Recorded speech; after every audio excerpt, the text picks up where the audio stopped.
பசி என்று தன் முன் வந்து கையேந்தி கேட்கும் போது தன் உணவை தந்தால் கூட உன்னை காணலாம்.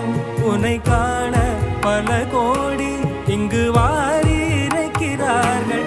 எளிதாக உன்னை சேர இங்கு யாரு நினைக்கிறார்கள். அலங்காரம் அதில் நீ இல்லை, அகங்கார மனதில் இல்லை. துளி கள்ளம் கபடம் கலந்திடாத அன்பில் இருக்கிறாய். உணர்ந்தே